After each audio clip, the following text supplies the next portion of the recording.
Êtes-vous déjà allé à un salon du livre, qu'il soit petit, grand, moyen, qu'importe?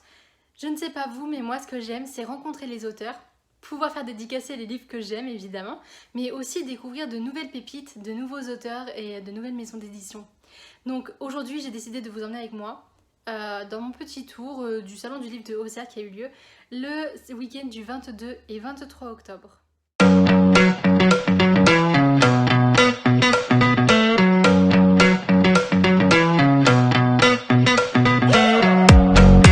Bonjour et bienvenue dans cette nouvelle vidéo. On va démarrer tout de suite avec la rencontre de Cécile, l'organisatrice du Salon du Livre, qui a bien voulu nous dire quelques mots, qui a bien voulu répondre à quelques questions et qui pétille de joie, qui pétille de vie. Voilà, donc je vous laisse en sa compagnie et on se dit à tout à l'heure.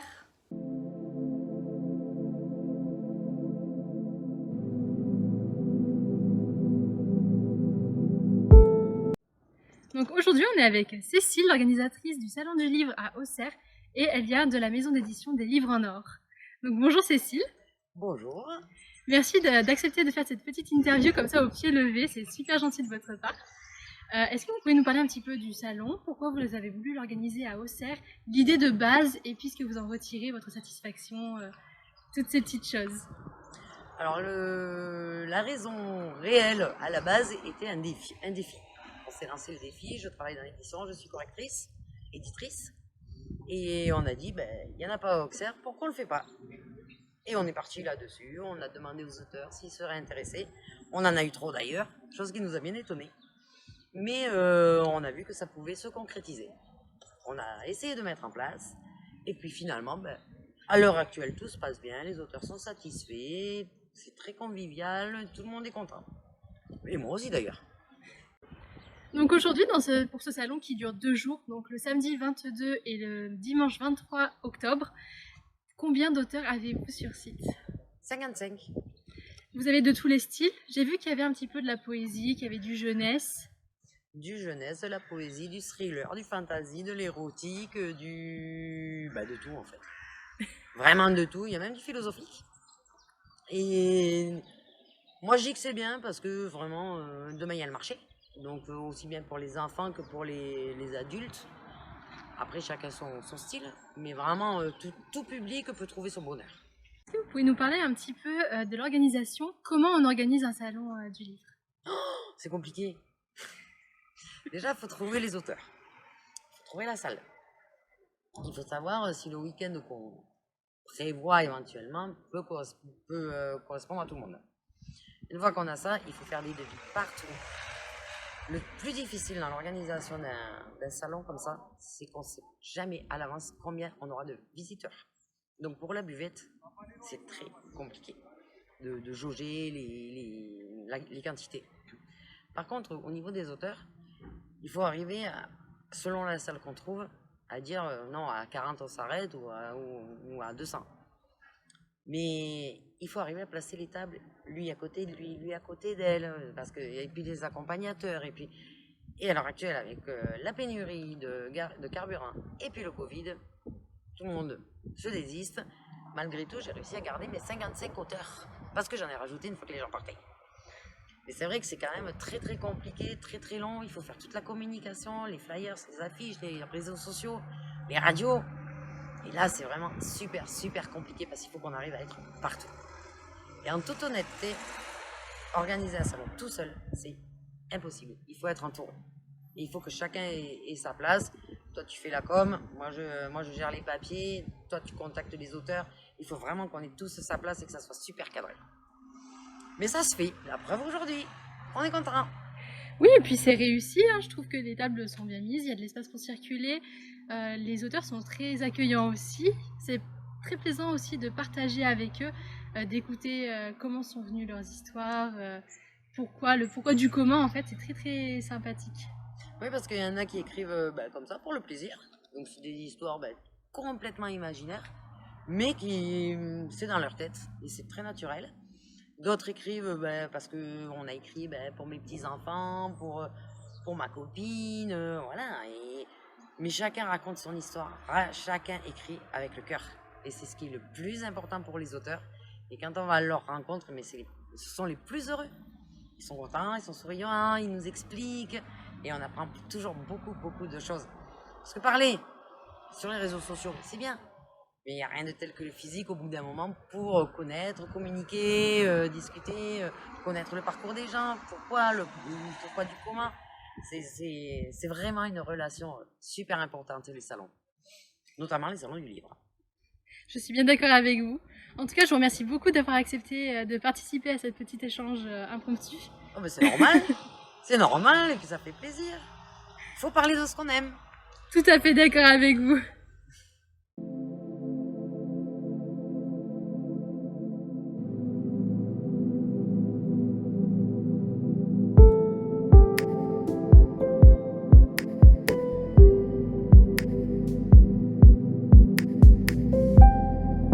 Bonjour Silvio.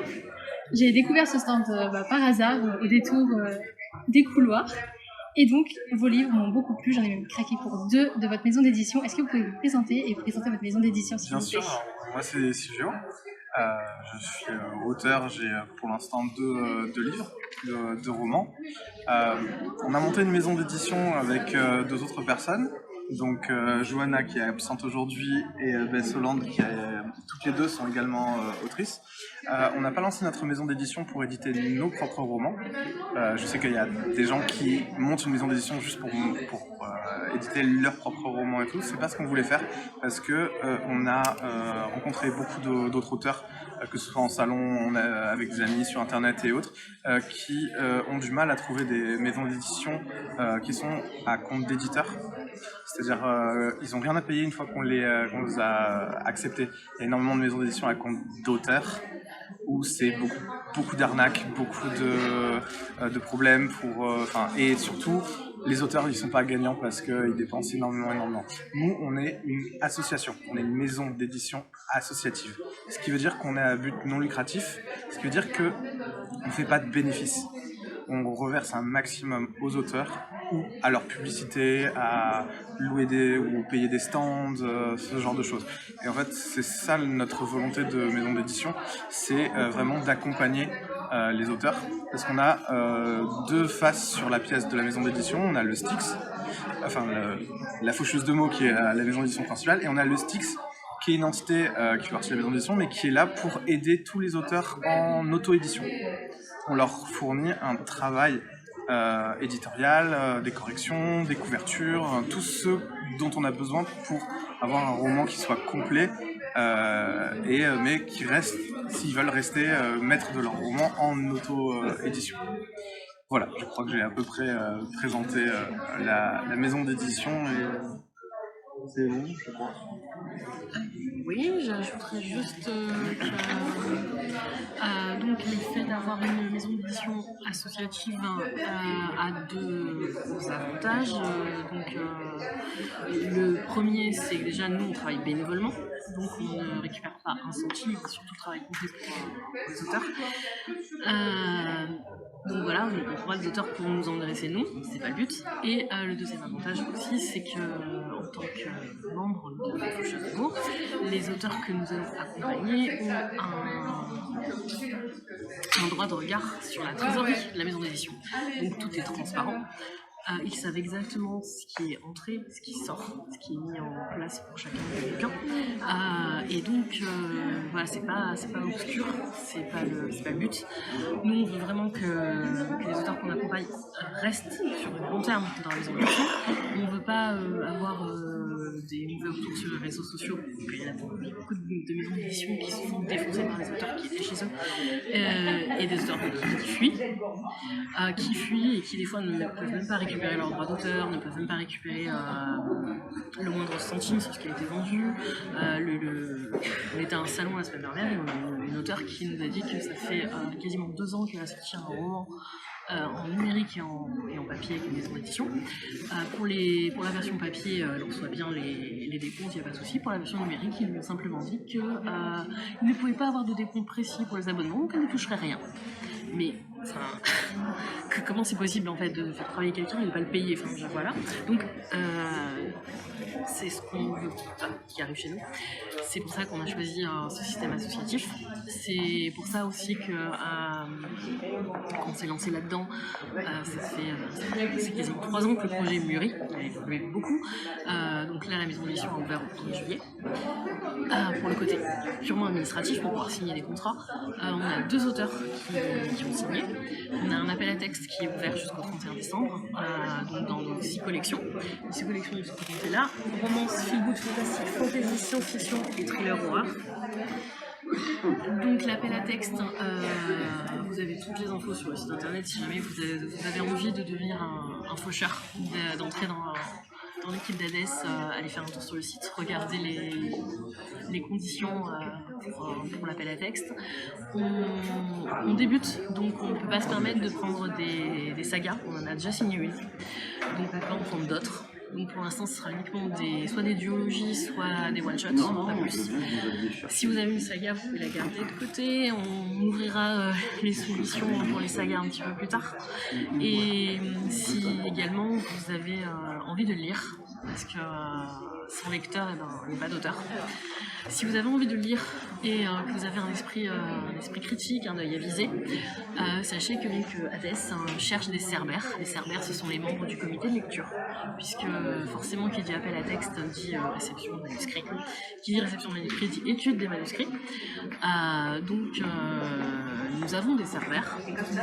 Pour l'instant, pas assez pour que ça aille assez vite, parce qu'on connaît la pression qu'on a sur les épaules quand on va envoyer un manuscrit en maison d'édition et qu'on attend et qu'on attend et qu'on attend encore. Donc, plus on peut réduire ce temps d'attente, mieux c'est pour les auteurs. Donc, si vous avez envie, si vous avez la motivation, également sur le site de la maison d'édition, vous avez le petit questionnaire à remplir pour entrer dans la meute d'Hadès, pour devenir un cerbère, et pour nous aider à dénicher les futures pépites qui enrichiront nos collections à venir. Voilà, je pense qu'on a fait un petit peu le tour. Sauf si peut-être que tu as une question. Non, merci beaucoup d'avoir présenté, puis c'était très enrichissant. Et on va juste présenter du coup les livres qui sont présents sur le salon. Alors, donc comme la maison d'édition vient juste d'ouvrir sur le salon, nous n'avons que nos romans à nous, qui sont en auto-édition. Et qui basculeront à partir de 2023 sur la partie du Styx de la maison d'édition, donc sur la partie auto-édité. Nous, on reste auto-édité pour que le gros du budget de la maison d'édition soit uniquement utilisé pour les nouveaux auteurs, pas pour nous. Ça, c'est la première chose. Donc, au niveau de nos romans, pour l'instant, de mon côté, j'en ai 6. J'ai une trilogie feel good qui s'appelle 40 ans et alors, qui est complète. Le tome 1 a été mon premier roman édité, qui est issu d'un concours sur la plateforme Fixia. C'était un concours feel good et voilà, ça a été mon premier roman que j'ai trouvé abouti, que j'ai retravaillé et que j'ai sorti. Les 2 autres tomes ont suivi. Donc voilà, c'est du feel good, c'est de la comédie romantique, c'est un mélange entre Sex and the City, Bridget Jones, voilà, c'est un peu cet univers-là, sachant que l'héroïne Alice évolue dans le monde de la télé, du cinéma, tout ce qui est strass paillettes, et forcément sa vie n'est pas toujours rose. Sinon c'est pas la vraie vie en fait, tout simplement. Et on veut que ça soit ce qu'on appelle nous des romances de vie, c'est-à-dire des romances où quand vous lisez, les personnages sont crédibles. Les personnages vous disent ah tiens, ça pourrait être ma soeur, ça pourrait être ma cousine, ça pourrait être ma voisine. Ce sont des personnes qui sont réalistes. Personne n'est parfait.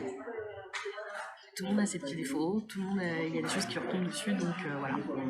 Donc ça c'est la trilogie 40 ans et alors. Ensuite j'ai une duologie de romance contemporaine, très psychologique, qui parle de reconstruction et de confiance, puisque après un drame, les 2 protagonistes ont décidé de se fixer des règles de vie pour ne plus souffrir. Marie, l'héroïne, a perdu son mari, elle est veuve, elle a 39 ans, une fille adolescente, et elle veut complètement renoncer à l'amour pour ne plus jamais avoir à perdre la personne qu'elle aime, tout simplement. Donc elle se contente, si on peut dire, de survivre en étant juste une mère et une professionnelle. Voilà, elle travaille, elle rentre à la maison, elle s'occupe de sa fille. Et Benjamin, qu'on va lui mettre dans les pattes comme étant son assistant, lui il a 26 ans. Il a un gros traumatisme, ça vous l'apprendrez plus tard. Et lui aussi, donc, suite à ça, il a mis en place des règles. Et lui, il est devenu plutôt un prédateur et un chasseur.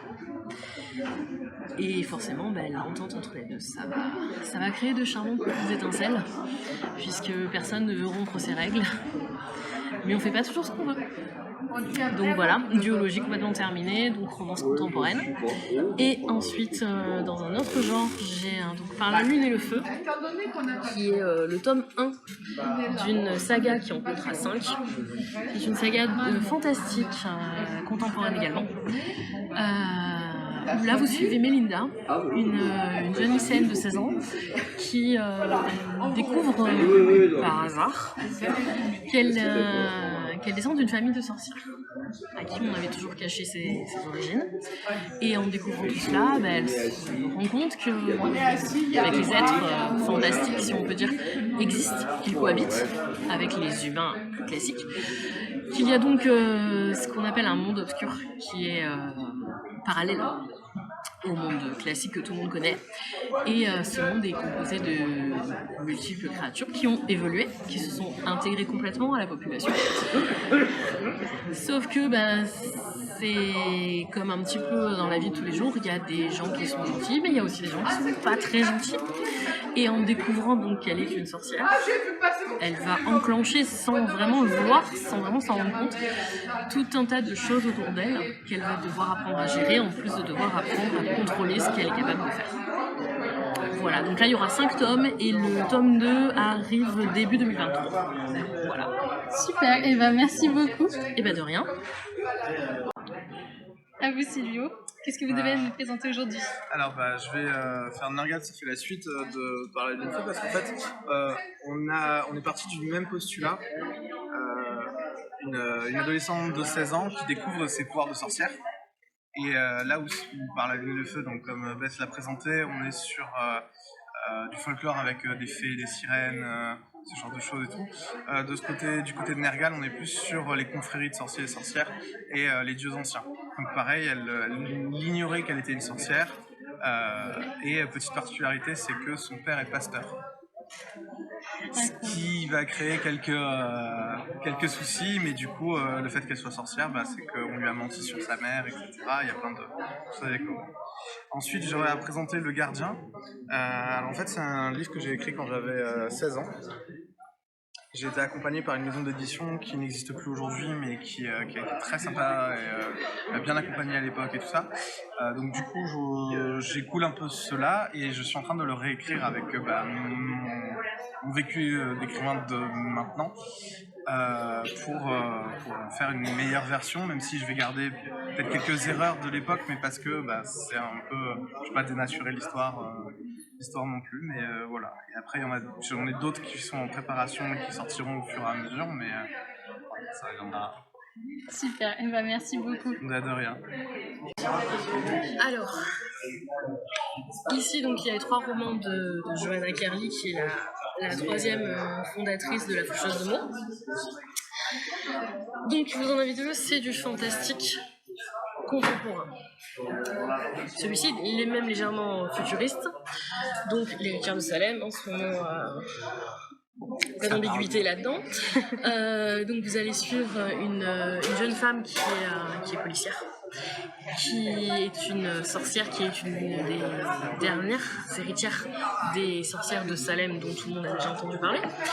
Et forcément, elle utilise ses capacités pour l'aider à résoudre le crime, jusqu'au jour où elle se rend compte que certains de ces crimes ne sont pas le fait de criminels classiques.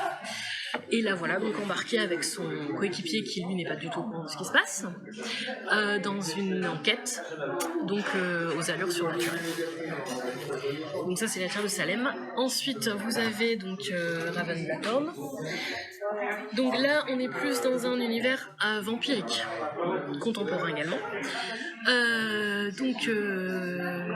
Là c'est une revisite du conte des vampires. Non, cela ne brille pas au soleil. Non. On est dans une revisite, mais en gardant la pointe du vampire, du Dracula d'origine en fait que tout le monde connaît. Voilà. Mais il y a une évolution puisque forcément les vampires se sont adaptés au fil des siècles et donc on se retrouve avec des vampires qui sont totalement intégrés dans la société et qui il y en a qui vont des boulots classiques. Mais il y en a, comme toujours, qui ont cette petite particularité de dire oui, non, mais on est quand même supérieur au niveau de la chaîne alimentaire. Donc, forcément, à partir du moment où il y en a un qui décide de rompre, on va dire, l'accord qui a été créé, ça va foutre le bordel. Et le dernier, donc de Johanna, Nos étincelles. Donc celui-là, c'est de la romance contemporaine qui flirte avec la dark romance, puisque vous allez suivre, donc là vous allez suivre un couple qui est particulier, donc c'est Liv, Olivia et Kyrian, qui sont beaux-frères et belles-sœurs, puisque leurs parents se sont mariés. Donc ils vont devoir vivre ensemble, cohabiter. Ils ne se connaissaient pas du tout. Quand leurs parents ont dit bon ben voilà, on s'est mariés, on va aménager. Donc déjà peut-être surprise sympathique. Et ensuite ils ont chacun un vécu, même s'ils sont très jeunes au départ, il a 18 ans, alors il a 16. Il y a beaucoup de thèmes qui sont très lourds, qui sont très durs à lire. C'est pas à mettre au couteau les mains. C'est vraiment très bien traité dans le sens où on comprend les douleurs émotionnelles des deux personnages, la façon dont ils vont se rapprocher pour s'entraider, parce qu'au final ils vont se rendre compte qu'ils ne peuvent compter que sur eux deux. Et l'évolution de ces deux âmes complètement meurtries va les rendre encore plus forts. Et donc il y a une happy end. On n'est pas contre. Ça peut arriver qu'on ait des romans qui finissent mal, mais celui-ci, je veux dire, en gros ils ont assez chié. Hein. Il faut non, n'allez pas être sadique. Oups. Bon, ils ont assez morflé, donc on pouvait pas leur faire ça. Voilà, donc non, c'est une happy end, mais elle est très lourde à lire, clairement. Très belle aussi, et les personnages ils ont une belle évolution, ils ont une belle profondeur, et il y a des sujets qui ne sont pas très souvent traités, qu'on peut retrouver, voilà. Et bien super, merci beaucoup.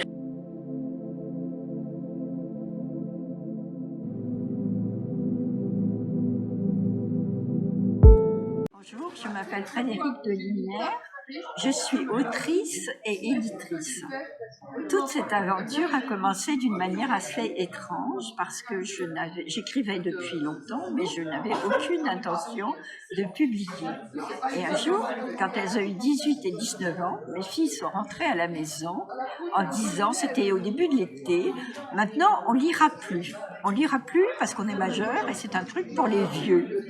Ah, j'étais assez indignée et j'ai dit, attendez, moi je vais vous en écrire un roman. Vous allez voir que vous allez le lire. Et à l'époque, elle ne lisait que de la fantaisie.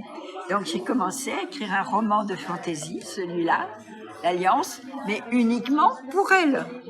Je l'ai écrit comme un feuilleton et tous les soirs, elle me disait, maman, va écrire, on va faire la vaisselle, on va tout ranger, va écrire, comme ça tu nous liras la suite demain. Et ensuite, ce sont elles qui l'ont fait publier. Et elles l'ont fait publier chez un éditeur dont je ne citerai pas le nom, mais qui n'était pas un éditeur top et en plus qui n'était pas très honnête. Et donc au bout de 8 mois, j'ai rompu le contrat.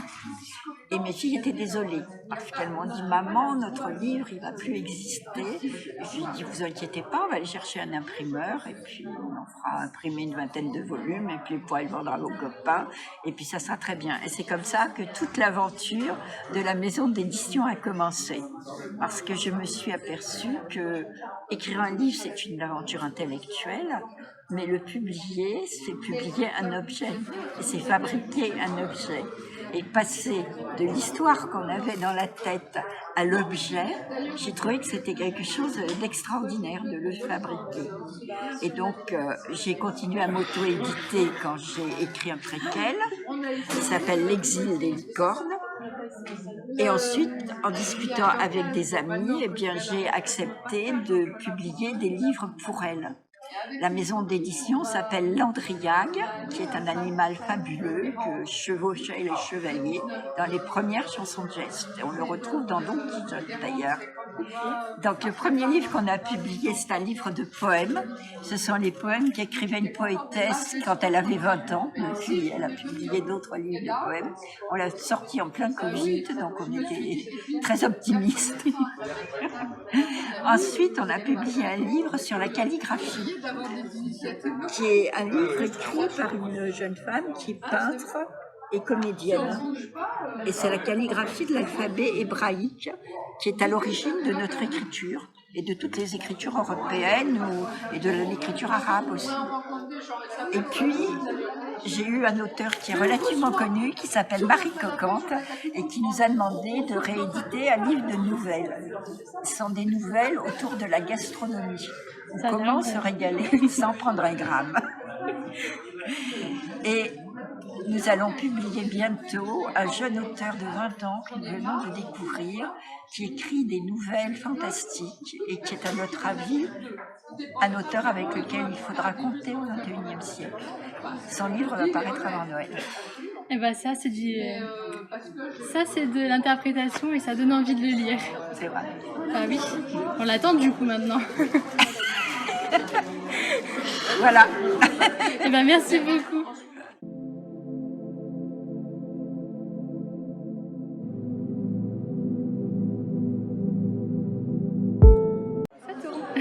Bonjour, alors moi je suis Sylvie Rocheliac. Je suis venue donc, au Salon du Livre présenter mon premier roman qui s'appelle Le secret d'Ischl, et on parle de Bad Ischl en Autriche, et donc c'est un roman policier historique qui est basé sur une photo qui intrigue beaucoup des passionnés de l'impératrice Élisabeth d'Autriche, qui était plus connue sous le nom de Sissi. On connaît la Sissi de Romy Schneider, qui était une Sissi un peu rose bonbon, mais le vrai personnage, en fait, ce qui est passionnant, n'était pas du tout comme ça. C'était un être assez sombre et assez tragique. Les dernières interprétations qu'on a eues dernièrement sur Netflix ou sur TF1 ne donnent pas non plus une bonne image du personnage. Alors le personnage de Sissi qu'on voit souvent dans les films ou téléfilms est un peu édulcoré par rapport à la réalité. C'était un personnage sombre, assez tragique, qui a vécu beaucoup de tragédies et qui était un personnage aussi très, très moderne et très intéressant et qui passionne beaucoup de monde et qui m'a passionnée, moi toujours. J'ai eu la chance de vivre, indépendamment de ma passion, pendant 13 ans en Bavière, donc dans son berceau, on va dire, puisqu'elle est née à Munich. Et puis j'étais à la frontière autrichienne, donc j'ai eu la possibilité de courir tous les lieux, les hauts lieux qui ont fait l'histoire des Habsbourg. Donc Vienne, Bad Ischl, Munich et encore beaucoup d'autres lieux qui sont rendus célèbres par Sissi. Et j'ai eu envie, parce que je suis aussi passionnée de polar, et d'Agatha Christie, et de Conan Doyle, et de tous ces romans, j'ai eu envie de faire donc un roman policier historique. Et ce roman se base sur une photo qui fait pas mal de débats, parce qu'il y a beaucoup de passionnés de l'impératrice. Sur les réseaux sociaux, on voit une photo qui circule, une photo qui dit qu'on voit l'impératrice âgée avec sa dame d'honneur. Ce qui est impossible, parce qu'à l'âge de 30 ans, elle ne voulait plus être photographiée parce qu'elle était très très préoccupée par sa beauté, et elle a refusé dès l'âge de 30 ans tout cliché, elle se cachait. Donc il y a un gros débat, et on ne reconnaît pas la femme qui est sur ce cliché comme Sissi et d'autres lui. Ça m'a donné l'idée de créer une intrigue policière autour de cette photo mystère, et de faire courir deux héros que j'ai inventés. Donc il y a une grosse part de réalité historique, parce que j'ai énormément lu sur les Habsbourg et sur toute l'histoire de l'impératrice Élisabeth. J'ai une collection de livres là-dessus, et donc j'en suis fascinée. Et parallèlement, eh bien, j'ai créé l'intrigue policière avec des personnages fictifs, et tout ça se mêle dans une enquête où il y a une série de meurtres qui tournent autour de cette photo mystère. Donc voilà un petit peu. J'ai d'abord fait de l'auto-édition, et maintenant j'ai été éditée par le Lys Bleu. Et voilà, les personnes, j'avoue que je suis assez contente pour l'instant de voir que cette intrigue passionne mes lecteurs, et ils attendent la suite des aventures de mes deux héros, Emma Renz et Hansel, qui mènent l'enquête dans le secret d'Ischel. Voilà. Eh bien, merci beaucoup de nous avoir parlé d'un petit peu de votre livre. On va le montrer également dans la vidéo pour que les gens puissent l'acheter s'ils en ont envie. Oui, on peut le trouver sur tous les sites, Fnac, Amazon, Cultura, et quand on tape le nom du secret d'Ischel, on le trouve sur toutes les grandes enseignes en fait. Voilà. Super. Merci. Merci à vous.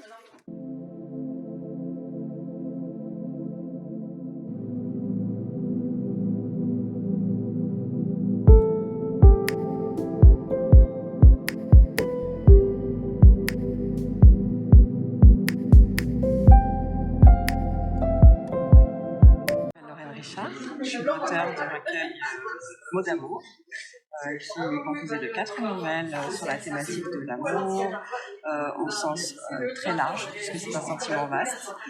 J'ai eu la chance d'être éditée en novembre 2020 par la maison d'édition Le Lys Bleu. J'écris depuis toujours, de la poésie à la nouvelle. Je ne m'aventure pas encore dans le roman, la nouvelle étant une thématique, une forme d'écriture qui me plaît, puisque il faut que ce soit quand même assez condensé, étoffer les personnages principaux, et surtout principalement avoir une surprise pour le lecteur, le surprendre. Je suis du sud de Seine-et-Marne, j'ai fait des études de littérature et d'anglais, d'où la nouvelle, parce que c'est très prisé dans la littérature anglo-saxonne.